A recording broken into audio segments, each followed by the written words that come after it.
Dans cette vidéo, je vais t'analyser les 50 premières crypto-monnaies du marché, c'est-à-dire le top 50 en fonction de la capitalisation de marché, en te parlant du fondamental de la crypto-monnaie et de son avenir. L'objectif est de montrer sur une vision d'investissement long terme et d'investisseur comment on peut essayer d'avoir le bon mindset pour choisir les bonnes crypto-monnaies.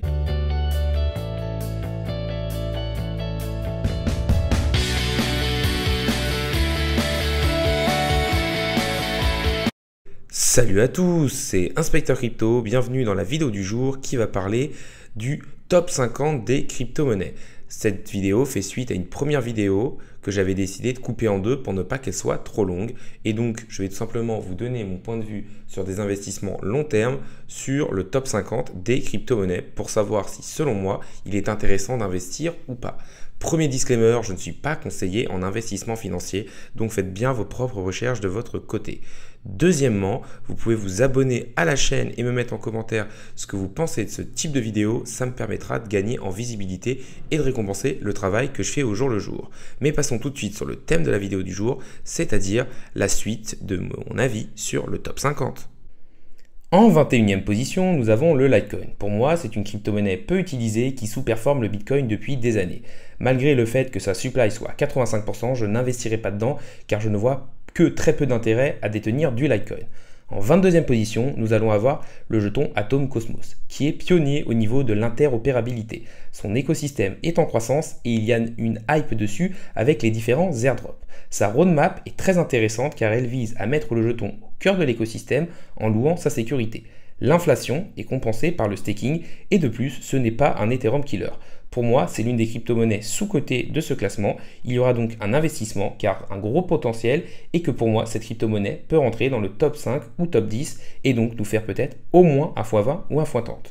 En 23e position, nous avons le FTT de l'échangeur centralisé FTX, qui est l'échangeur numéro 3 au monde, qui a d'énormes partenariats au niveau du sport avec par exemple la Formule 1 ou le basket, sur lequel il y a beaucoup de volume et qui peut peut-être rattraper Binance dans les années à venir.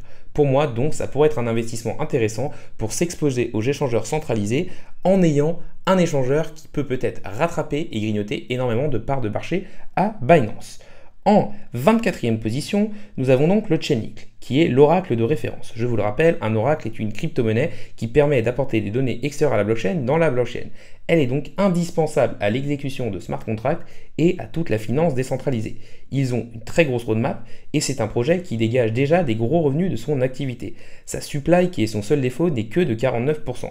Pour moi, ce sera donc un investissement car il peut devenir une crypto-monnaie du top 5 et faire vraiment peut-être le futur x50 que beaucoup de personnes recherchent.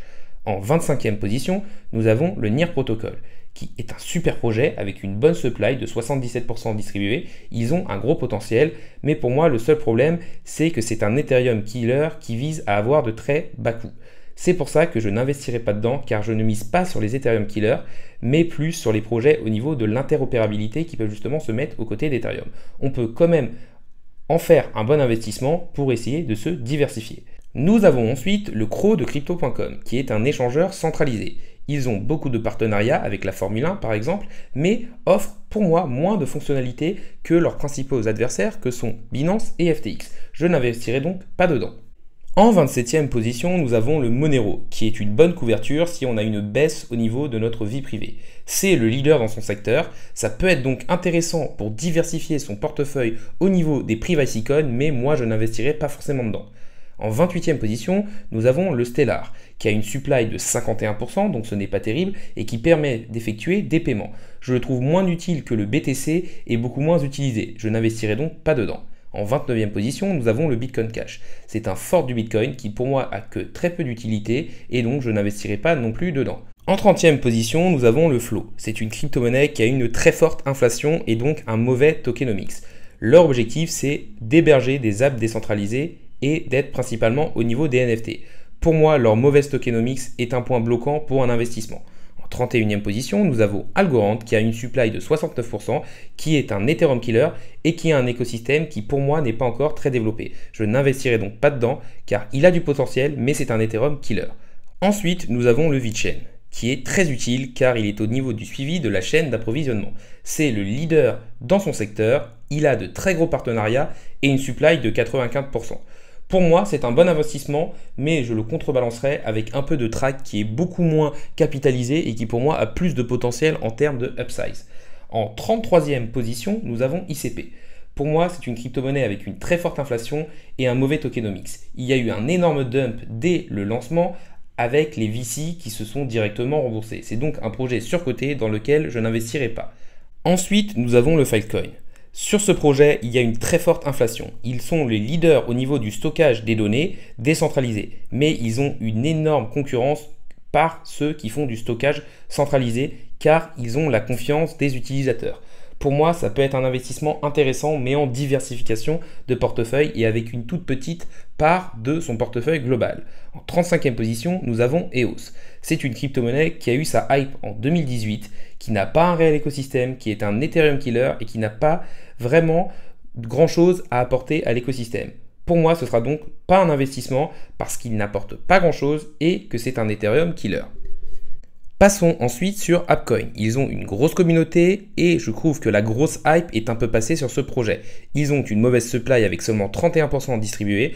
Ce sera donc pas un investissement pour moi, sauf si une personne veut avoir accès aux avantages qui sont offerts à la communauté pour ceux qui détiennent du Appcoin.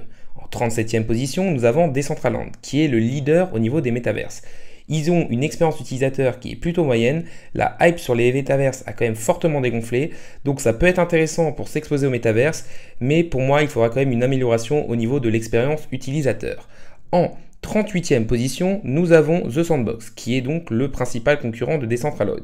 Ils ont une meilleure expérience utilisateur, une supply pas terrible à 45% et de gros partenariats comme par exemple avec Snoop Dogg. Pour moi, c'est le meilleur projet actuel au niveau des métaverses et donc on peut investir dessus pour se diversifier et avoir donc une partie de ses fonds au niveau des métaverses. En 39e position, nous avons Tezos, qui est une blockchain Ethereum killer peu utilisée et avec un petit écosystème et très peu de développeurs dessus. Ce sera donc un non-investissement pour moi. En 40e position, nous avons le Chiliz, qui a une supply de 68%, qui est leader dans le domaine du sport et de la blockchain, avec de gros partenariats avec les plus grands clubs de foot. Il peut donc être intéressant d'investir dessus, mais je pense qu'il faudra donner une plus grosse place aux détenteurs de fan tokens dans les clubs. En effet, pour l'instant, vous pouvez juste par exemple choisir la musique qui sera mise dans les vestiaires des joueurs et je trouve que le pouvoir donné aux détenteurs est quand même très faible. En position suivante, nous avons Hedera qui a une supply de 42%, donc qui n'est pas terrible et qui est un ETH killer. C'est pour ça que je n'investirai pas dedans. Par la suite, nous avons le projet AVE qui est le leader au niveau de la DeFi, qui a donc beaucoup de TVL bloqués, qui est un projet solide avec beaucoup de sécurité et une grosse expérience. Il est donc intéressant pour s'exposer à la DeFi. Parlons ensuite de GLD. Sa supply est de 73%, il est facile d'utilisation et on peut avoir des gros rendements sur son launchpad. C'est un Ethereum killer, mais on voit qu'ils travaillent énormément et font beaucoup de partenariats même pendant le bear market. Pour moi, c'est donc un investissement intéressant, mais surtout pour profiter des launchpads avec un très faible investissement. Nous avons ensuite le Axie Infinity. Pour moi, il y a clairement une fade hype dessus, des mauvais rendements, ce n'est pas un super jeu et les graphiques ne sont pas terribles. La supply de 31% en fait vraiment pour moi un point bloquant et donc je n'investirai pas dans Axie Infinity. Nous avons ensuite le Theta Token, qui est une infrastructure au niveau des métaverses, mais qui est aussi au niveau du streaming décentralisé et du gaming. Ils ont un super supply distribué à 100%, c'est donc pour moi un investissement, car un très beau pari en s'exposant à divers narratifs. En 46e position, nous avons le Quant, qui a une grosse communauté et une grosse hype. Ils ont une supply de 83% et sont une solution d'interconnexion au niveau des blockchains. C'est donc un projet intéressant, mais personnellement, je n'investirai pas dedans car je préfère des projets comme Cosmos au niveau de l'interopérabilité. En 47e position, nous avons le True USD qui est un stablecoin. En 48e position, nous avons le Bitcoin SV qui est un fork du Bitcoin. En 49e position, nous avons le Pax Dollar qui est aussi un stablecoin. Et nous finirons ce classement avec OKB qui est un jeton d'un échangeur centralisé et qui pour moi est beaucoup moins intéressant que Binance et FTX, donc ce sera un non-investissement. On arrive sur la fin de la vidéo, donc déjà n'hésitez pas à liker, à commenter ou à vous abonner, ça récompensera le travail que je fais au jour le jour. N'hésitez pas non plus à suivre mon Twitter InspectorCrypt1, ça me permettra de gagner en visibilité. Pour résumer un peu cette vidéo, je vous ai donné mon avis sur le top 50 des cryptos.